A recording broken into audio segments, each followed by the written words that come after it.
All right, so we left off defining evolution and talking about the three conditions that must be met in order for evolution to occur.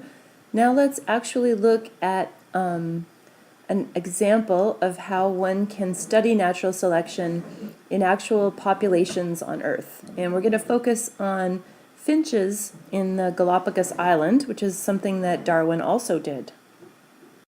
Let's consider data that was generated by two scientists, Rosemary and Peter Grant, in the 1970s.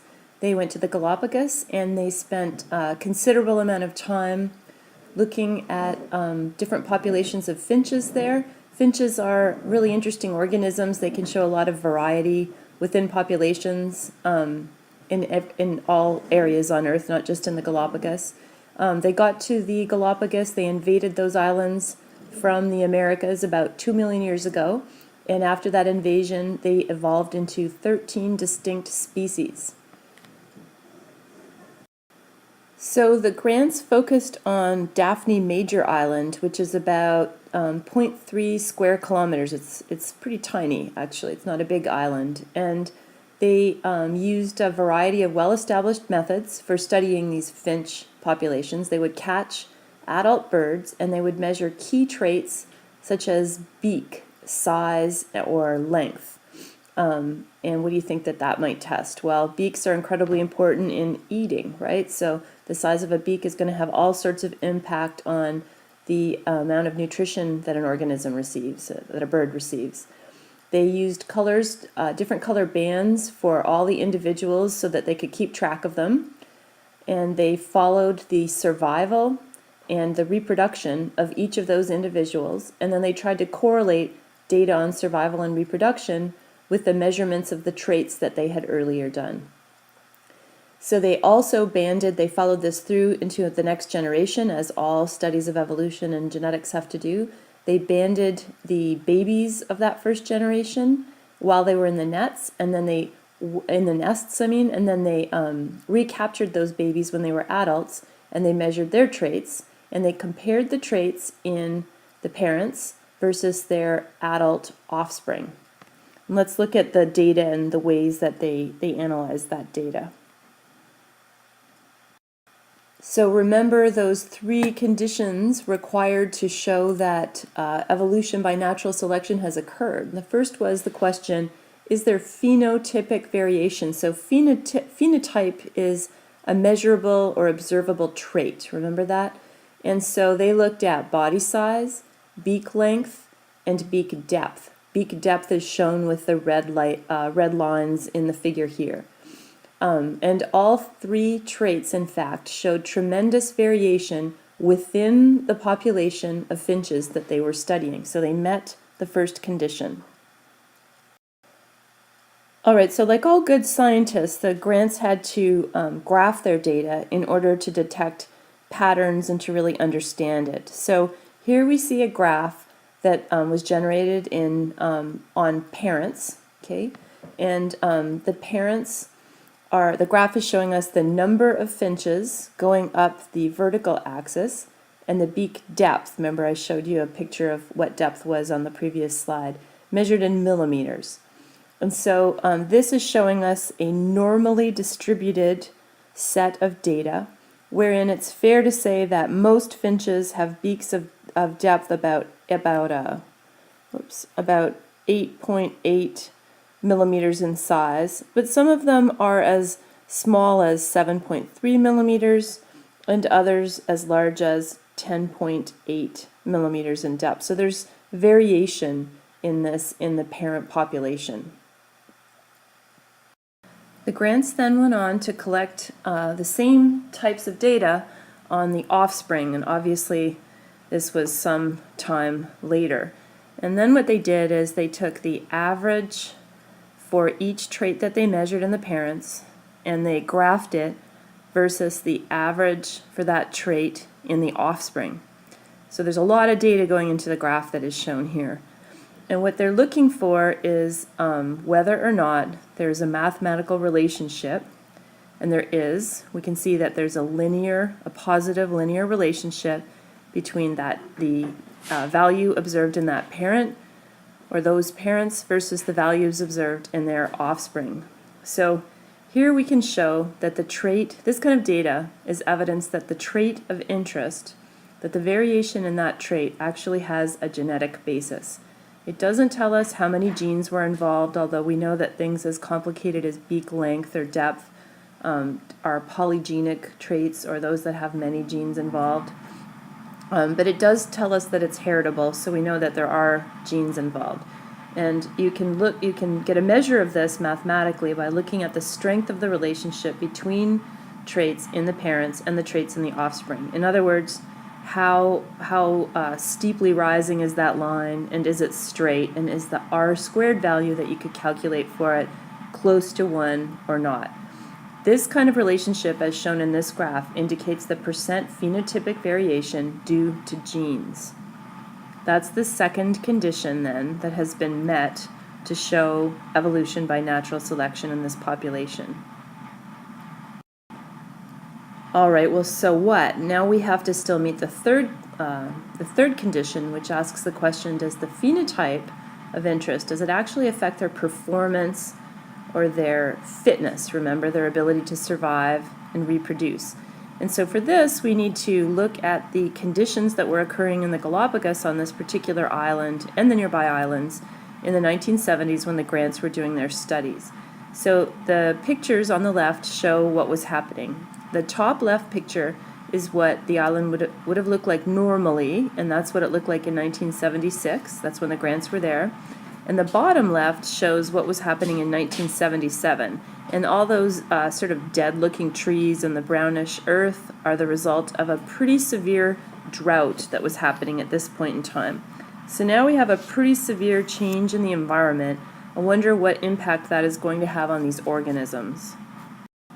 The result that this drought had was pretty severe on these populations of finches. So what happened was there was a massive die-off. About 85% of the population died. So if you look over time from 1975 to 78, the years of this study, and you look at the population size, which is on the vertical axis, what you need, to just focus on is this is going severely down and right. So we see a pretty significant die-off. That drought had a huge impact on these populations. Now let's ask the question, as the Grants did, how did the different members of the population do? Did having longer beaks or greater beak depth influence whether or not you died, influence your survival? Let's look at that. And in fact, as you're probably predicting at this point in the lecture, what they observed is that survival was not at all random. So the deeper the beaks that these finches had, the more likely they were to survive. So this critter over here on the left has a very deep beak, right? He's got a significant measurement from here to there, much larger than this critter over here on the right, much shallower beak depth. So we can clearly see, as the Grants did in their data sets, that phenotype affected fitness. It affected survival and therefore reproduction.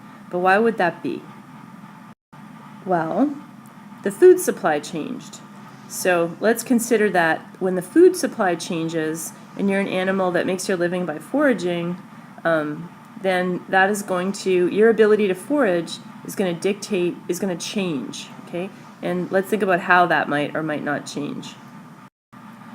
Part of the Grant study was not just to look at these bird populations, but also to look at, aspects of the environment that affected those birds. So they looked at seeds, which are what the finches in the Galapagos eat primarily. And what they noted is that during the drought, they collected a lot of data to show that the major food source for these birds, that being seeds, was much less abundant. So there was a lot less food to be had. And also, really importantly, the remaining seeds were much physically harder.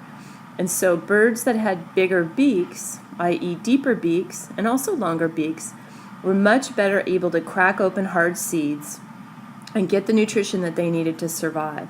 And these data sets here on the left and the right are showing the decline in seed availability and the increase in seed hardness that occurred during the drought in 1976. Overall, then, the Grants were able to collect a clear set of data, actually multiple sets of data, that proved natural selection. They showed that all three conditions were met in this scenario. They showed phenotypic variation in beak size. They showed that the variation in phenotype was heritable. In other words, parents could pass those traits on to their offspring. And they showed that the phenotypic variation had fitness consequences. In other words, survival and therefore reproduction were affected by your beak size. This shows natural selection. So in natural selection, you've got an evolutionary response. You have a change in genes and phenotypes as a result of selection pressure. The selection pressure was the reduced food source and the increased hardness of the seeds. And the response was more survival and therefore more reproduction in the larger beaked finches. Therefore, because those finches survived, they reproduced. And so if you looked at the population late in the 1970s, a few generations after the drought, you'll see that there will be finches that typically have much larger beaks, and therefore you see finches that have genes that encode much larger beaks. That's natural selection in action. This graph depicts changes in the number of finches as related to their beak depth of the parent generations that were studied.